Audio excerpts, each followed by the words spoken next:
नमस्कार विद्यार्थी मित्रांनो, आजच्या चालू घडामोडीच्या भागामध्ये तुम्हा सर्वांचं मनपूर्वक स्वागत आणि मी असिस्टंट प्रोफेसर रमेश घोरपडे.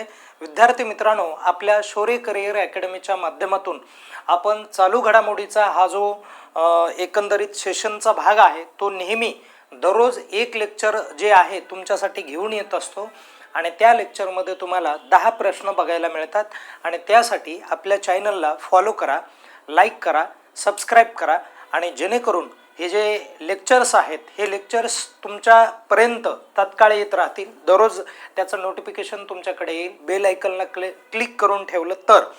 आणि विद्यार्थी मित्रांनो, परीक्षेमध्ये 100% तुम्हाला या प्रश्नांचा फायदा होईल.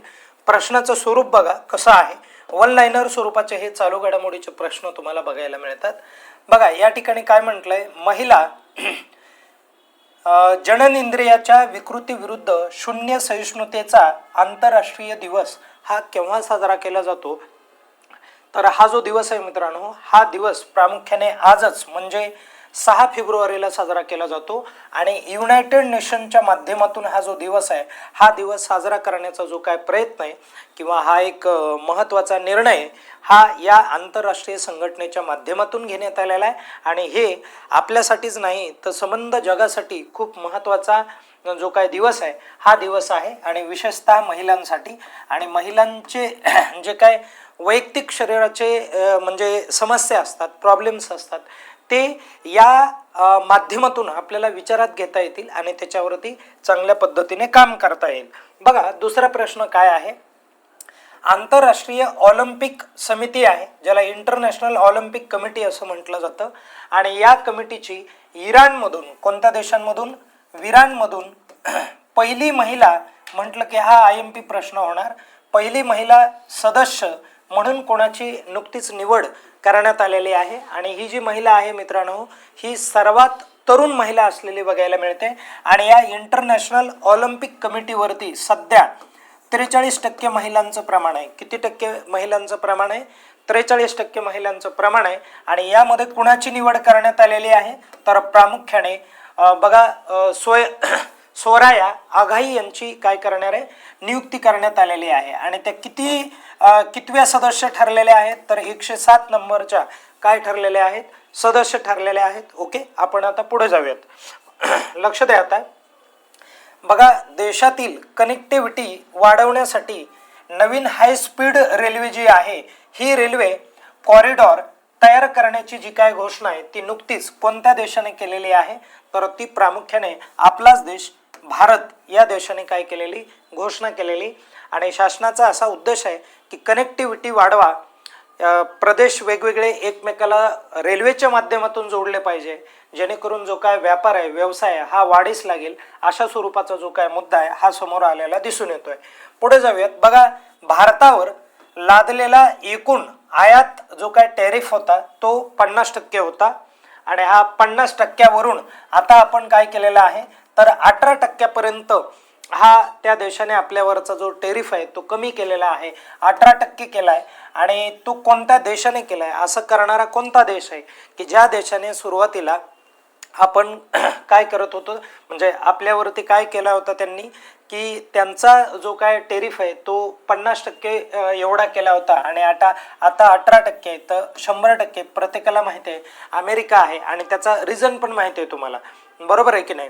तर काय रिझन आहे की या ठिकाणी आपल्याला समजून घ्यावं लागेल की रशियाकडून आपण ऑइल विकत घेत होतो, खरेदी करत होतो आणि मग जेणेकरून काय व्हायचं की अमेरिकाचे जे काय राष्ट्राध्यक्ष आहेत डोनाल्ड ट्रम्प, तर यांचं म्हणणं असं होतं की तुम्ही अमेरिकेकडून रशियाकडून तुम्ही ऑइल खरेदी करू नका. काय होईल त्याचा परिणाम की रशिया काय करतोय, या पैशातून युक्रेन सोबत जे युद्ध चालू आहे त्या युद्धामध्ये हा पैसा वापरत आहे म्हणून त्याला थोडंसं बायकॉट करण्याचा प्रयत्न करा.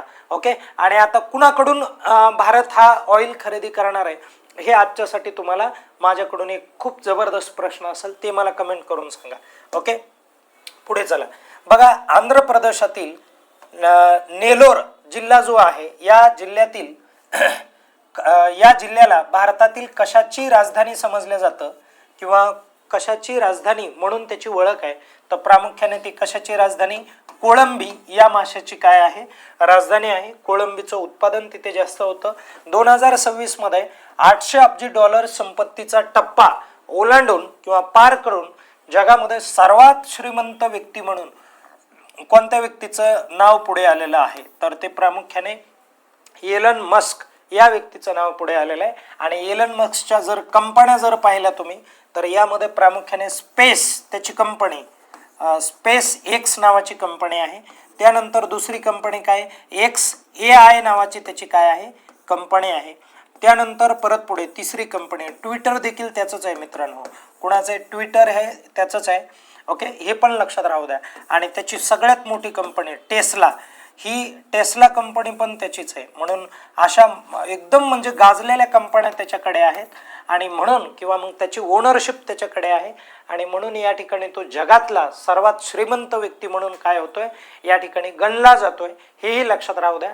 याही गोष्टी इथे महत्त्वाच्या आहेत. पुढे जाऊयात. बघा 2026 मध्ये क्रॅफर्ड पुरस्कार हा जो आहे तो कोणत्या भारतीय वंशाच्या वैज्ञानिकाला देण्यात आलेला आहे, आणि त्याचं करेक्ट उत्तर काय आहे, तर वीरभद्रन रामनाथन यांना देण्यात आलेला आहे. लक्षात राहू द्या. ओके, पुढे जाऊयात आपण. तर त्यानंतरचा प्रश्न बघा, नुकतीच संरक्षण मंत्रालयाच्या नौदल मंत्रालयात नौदल सशस्त्र महासंचालक म्हणून कोणाची नियुक्ती करण्यात आलेली आहे, तर त्याचं करेक्ट उत्तर काय आहे, तर दिवाकर जयंत यांची काय करण्यात आलेली या ठिकाणी, तर नियुक्ती करण्यात आलेली. म्हणून हा प्रश्न चांगला आहे, लक्षात राहू द्या. हा देखील आपल्याला प्रश्न विचारला जाईल. ओके, पुढे जाऊयात. बघा महिला उद्योजक ग्रीन इंडस्ट्रियल पार्क जो आहे, हा सगळा म्हणजे एकंदरीत पार्कचं ते काय एक इनिशिएटिव्ह आहे, तो महिला उद्योजक ग्रीन इंडस्ट्रियल पार्क. आणि हा जो पार्क आहे किंवा या पार्कची स्थापना कोणत्या राज्य सरकारने महिला उद्योजकांना प्रोत्साहन देण्यासाठी केलेली आहे. आता लक्षात ठेवा. आणि कोणता राज्य आहे ते, तर ते आहे आंध्र प्रदेश हे राज्य आहे. कोणतं राज्य आहे, आंध्र प्रदेश. आणि आंध्र प्रदेशमध्ये विजयवाडा या ठिकाणी हा जो पार्क आहे, हा पार्क तुम्हाला बघायला मिळेल, महिला उद्योजक ग्रीन इंडस्ट्रियल पार्क. आणि हा इंडस्ट्रियल पार्क जो आहे हा महिलांना उद्योगामध्ये चांगल्या पद्धतीने काय करण्यासाठी, प्रोत्साहन देण्यासाठी हा नावारूपाला आलेला दिसून येईल. एक शेवटचा प्रश्न घेऊयात. बघा देशातील पहिल्या LNG diesel dual fuel demo ट्रेनची यशस्वी जे काय संचलन आहे, ट्रेनचं यशस्वी संचालन खालीलपैकी कोणत्या राज्य सरकारने करण्याचं ठरवलंय किंवा केलं आहे, तर ते प्रामुख्याने गुजरात या राज्याने केलंय. आणि साबरमती जिल्ह्यामध्ये हे उद्घाटन करण्यात आलेलं आहे. म्हणून हे देखील लक्षात राहू द्या. आणि आजचे प्रश्न जे आहेत हे इथे पूर्ण होतात. आणि हे सर्व प्रश्न आपल्याला परीक्षेसाठी गरजेचे आहेत. म्हणून व्यवस्थित या प्रश्नांना नोट डाऊन करून घ्या, चांगला याचा अभ्यास करा, कारण परीक्षेमध्ये तुम्हाला याचा पूर्णपणे फायदा झाल्याशिवाय राहणार नाही. ओके, धन्यवाद.